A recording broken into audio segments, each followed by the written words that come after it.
It's the 120th edition of the Palmetto Bowl between the South Carolina Gamecocks and the Clemson Tigers. Can the Gamecocks win the Palmetto Bowl for consecutive years for the first time in a decade? We'll discuss that possibility and more on today's Locked On Gamecocks. You are Locked On Gamecocks, your daily podcast on the South Carolina Gamecocks, part of the Locked On Podcast Network, your team every day.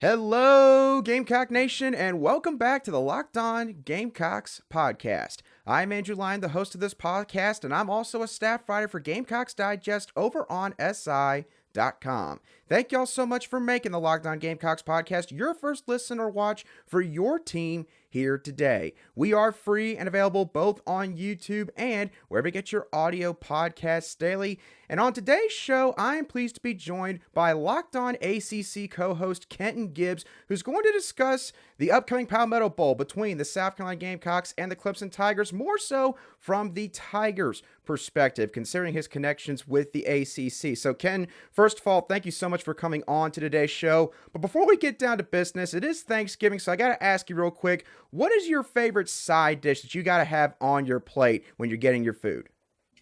I mean, you name it: macaroni and cheese, yams, cornbread. I'm a buffet buster. Okay, I'm a former defensive tackle, so obviously you can't go wrong with any of those. As long as you keep dressing, stuffing, whatever you want to call it, off my plate, I'm happy.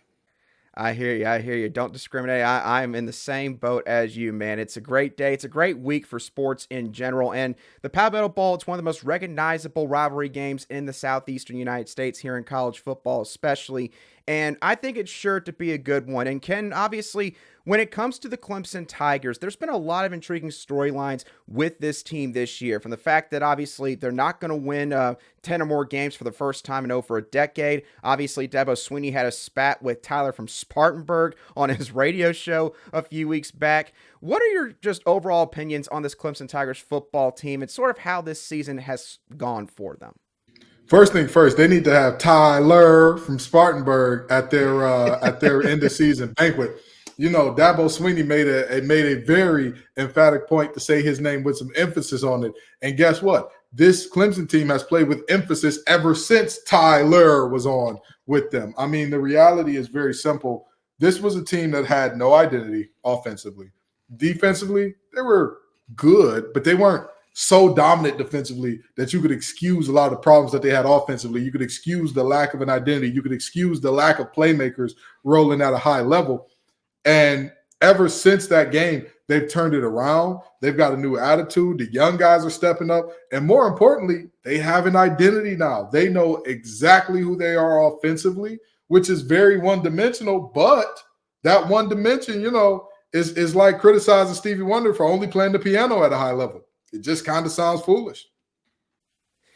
Yeah, no, without a doubt. Yeah, the Clemson's definitely been on a tear for the past few weeks, winning 3 straight games and 2 of them over top 25 opponents in the Notre Dame Fighting Irish and the North Carolina Tar Heels. So they've certainly been playing their best ball as of late. South Carolina, you could kind of maybe say the same thing about them. You know, the Gamecocks, obviously, with their backs against the wall, sitting at 2-6 just a few weeks ago, winning games against a really tough Jacksonville State team from Conference USA, taking care of business against Vanderbilt, and then defeating a Kentucky team that, at least for the past 11, 12 years, has given them some problems. And so Shane Beamer and the Gamecocks, they're looking to possibly clinch bowl eligibility while defeating the Tigers all at the same time. There's a lot riding on this game for both of these programs heading into this matchup, which we'll dive into a little bit more later on in the show. But Ken, I want to now switch gears and talk about a specific player for Clemson, and that is quarterback Kade Klubnik. Now, obviously, you know, Kade Klubnik had a lot of high praise from evaluators coming out of high school. 5-star recruit.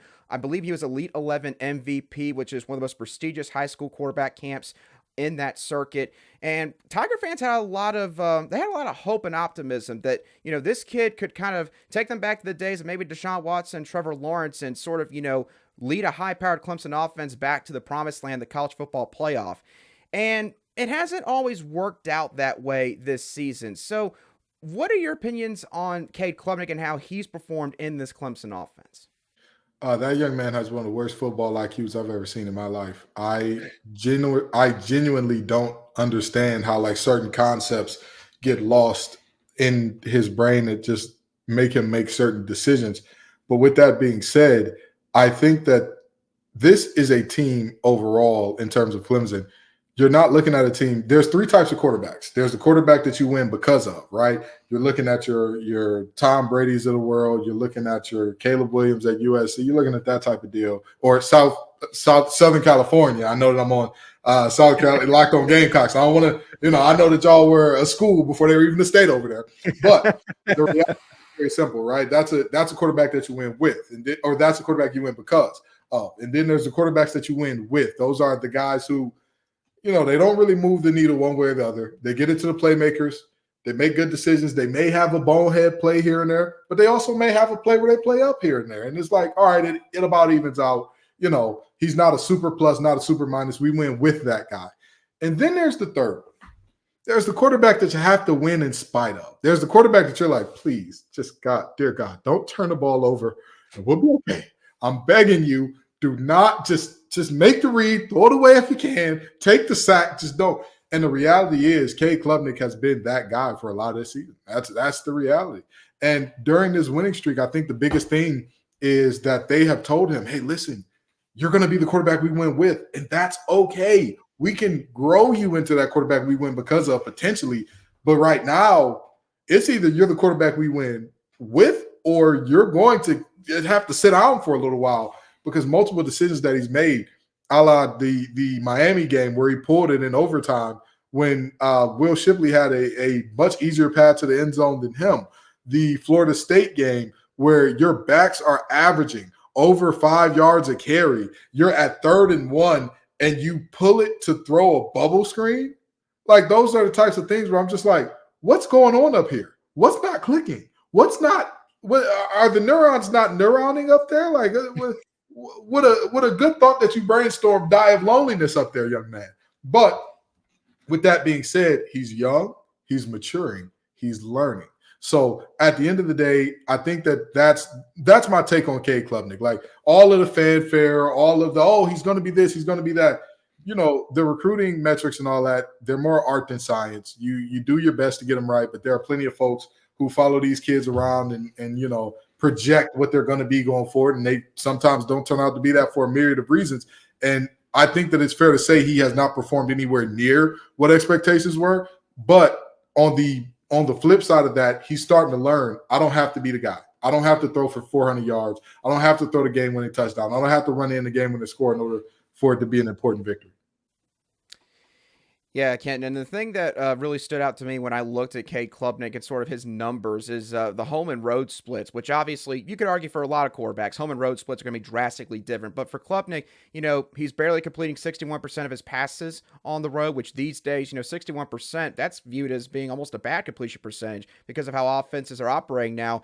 And he's only thrown 5 touchdowns compared to 4 interceptions. And the interesting part is one of those games took place at NC State. And Ken, I know that is a program that you cover very closely. And it's a game that maybe Gamecock fans could have some takeaways from when it comes to how their defense could maybe try to cause some issues for this Tigers offense on Saturday night. We're going to touch on all of that in just a few moments.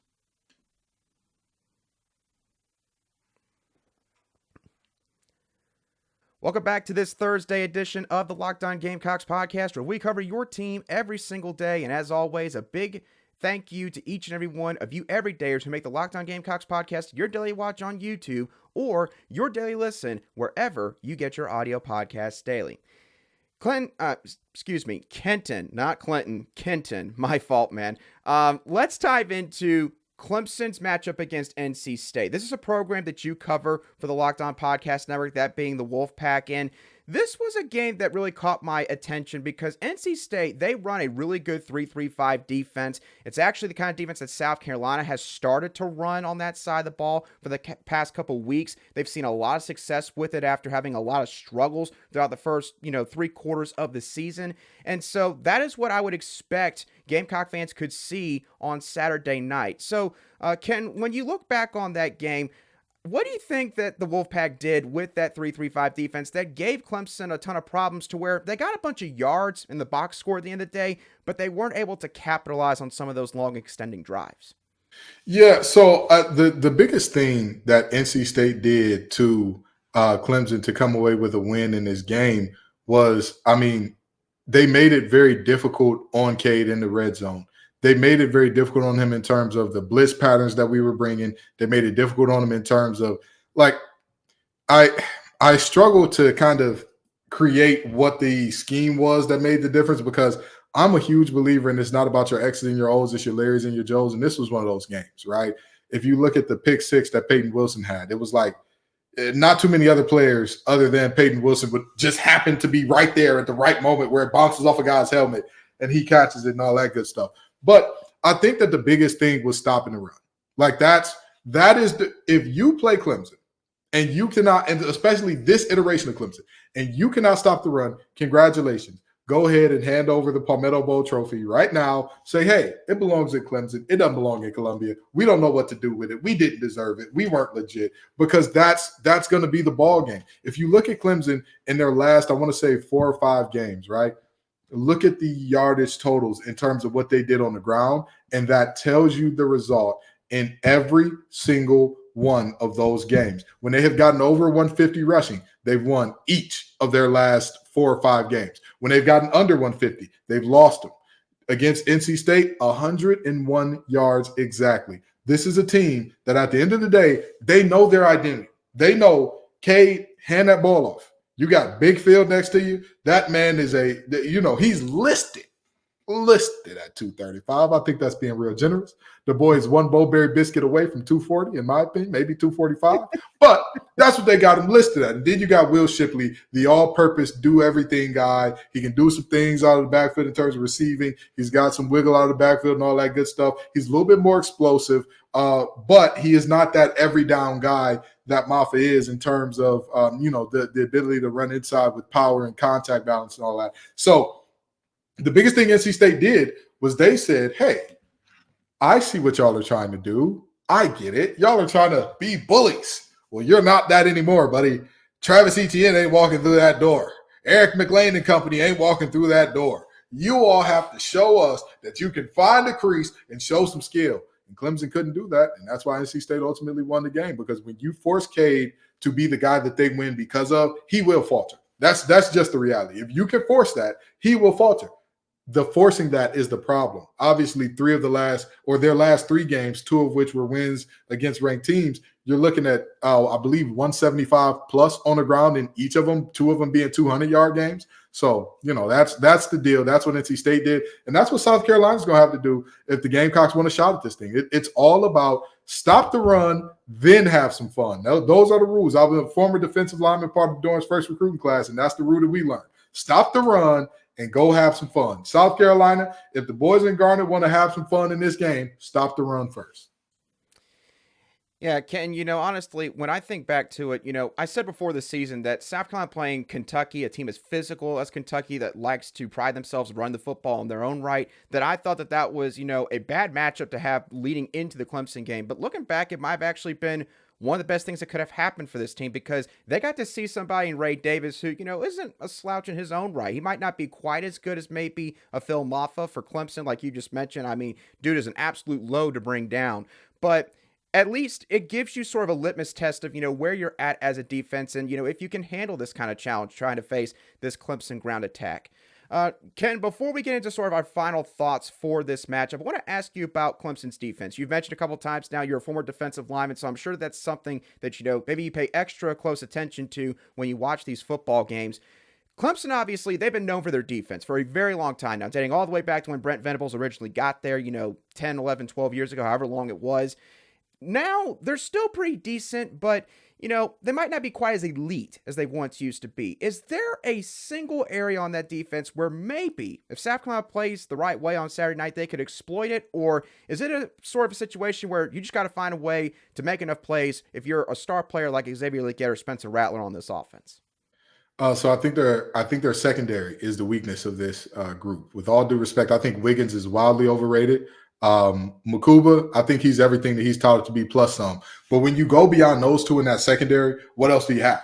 A bunch of young guys, a bunch of, these are literal slow dancing at prom last year type guys. Like that's or not even last year, a few months ago, they were slow dancing at prom, and now they're asked to cover guys like Leggett and company on Saturday. And so the reality is that's where you want to go. And also, Clemson's defensive line doesn't have the depth that they used to have. I think the strength of this group is that linebacking core. Of course, Jeremiah Trotter Jr., I mean, in the words of Lil Wayne, I'm just stunting like my daddy. That's what his pops was a great linebacker for many, many years. He's going to be a great linebacker for many, many years, barring injury or anything like that. Barrett Carter, just a freak of nature. I mean, oh my Lord. He's undersized for a linebacker, but he plays like it. He has all the benefits of being undersized for a linebacker and all the drawbacks. Like when guards get up in his face and get a hold of him, it's a problem. However, catch him if you can. When he's dropping back, when he's moving laterally, he's a problem. Up front, Xavier Thomas is coming on. That defensive line is coming on as a unit. Tyler Davis, we wanted to put out an APB for him at certain points of time during the season because he was going missing a little bit. He started to show up as well. So this defensive line, the starters at least, I don't know how to pronounce that young man whose name starts with the O. I'm not going to try it. But we know who I'm talking about. He is excellent as well on the interior. They just don't have a lot of depth behind them to where you're like, oh, man, like they just come at you in waves, which is what Clemson used to do. Imagine getting worn out by Dexter Lawrence for a few plays, and then you're like, oh, finally, the backup. Brian Bresee, I'm in danger.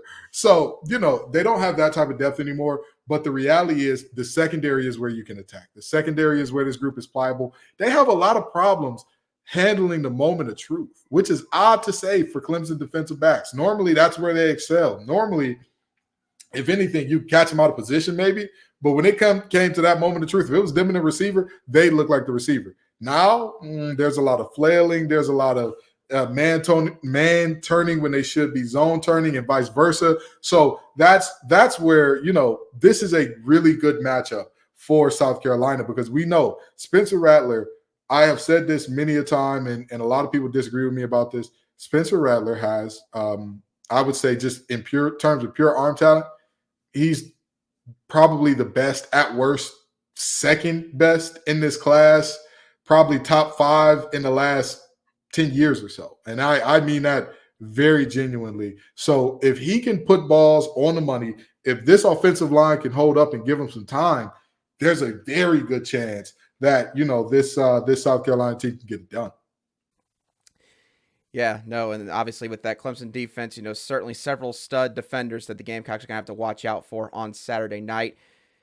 And Ken, that gets me into my final point. Let's go ahead and put a bow on this entire conversation. South Carolina, obviously we've kind of broken it down offensively and defensively, what Clemson's going to bring to the table. Gamecock fans, obviously, at this point what this South Carolina football team is. So, Ken, I want to take this down from an external standpoint. It's a rivalry game. Obviously, again, you mentioned it. It sounds like you've been a part of the rivalry game at NC State, North Carolina. In-state rival. It's going to be in Williams-Brice on Saturday night. A lot of Gamecock fans feel like that is going to give South Carolina an advantage if, like you said, you can slow down the run. You can force a younger quarterback still in Kade Klubnik to have to make more plays than not.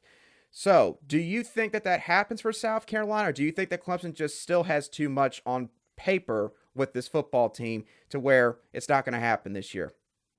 So I really do appreciate the way that the 3-3-5 has kind of helped out South Carolina and has led to their resurgence and all that in many ways.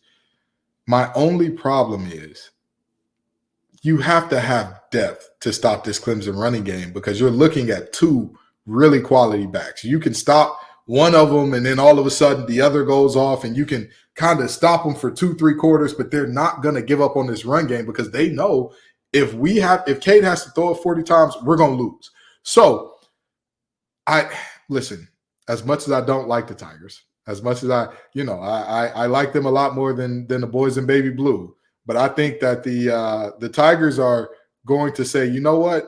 We may not have had the season that we wanted to. We may not have had a typical Clemson season, but we can go out by making sure that this team doesn't make a bowl game, that the school down the street doesn't make a bowl game. And I think that they are successful in that. in a really close one, 24-21 Clemson. Yeah, I'm right there with you in terms of the score. I think it's going to be somewhere around like a 20-17, 21-17 type game. I don't think that either offense is going to see a ton of success in this game. I think it's going to have a lot of ebbs and flows to it. There's going to be some moments where the fans are going to just about want to watch anything else because you're not going to see either team maybe drive the ball at least very much down the field. But yeah, certainly going to be an interesting one on Saturday night. Kenton, I really appreciate you so much for coming on to today's show. Tell all of Gamecock fans where they can find your work for the Locked On Podcast Network. Absolutely. You can find me at Locked On Wolfpack, Locked On ACC, and every Friday at 11 a.m., Locked On College Football Live, we are talking all of the things throughout college football, all of the major stories. We do booms and busts every Saturday. I'll tell you what, if Beamer Ball can pull one out, get to a bowl game, I'm not making no guarantees, but there will be very strong consideration for a boom out of Columbia next week. That's all I can tell you. That's great to hear. And yeah, all you Gamecock fans, be sure to check out that national show that we do every week on Friday. It's always a great show with Ken and the guys. So be sure to check that out as well. But otherwise, thank y'all so much for tuning in. Enjoy your Thanksgiving with your family and friends. And if you're traveling to the game, be safe. I'll be sure to catch y'all on the next show of the Locked On Gamecocks podcast.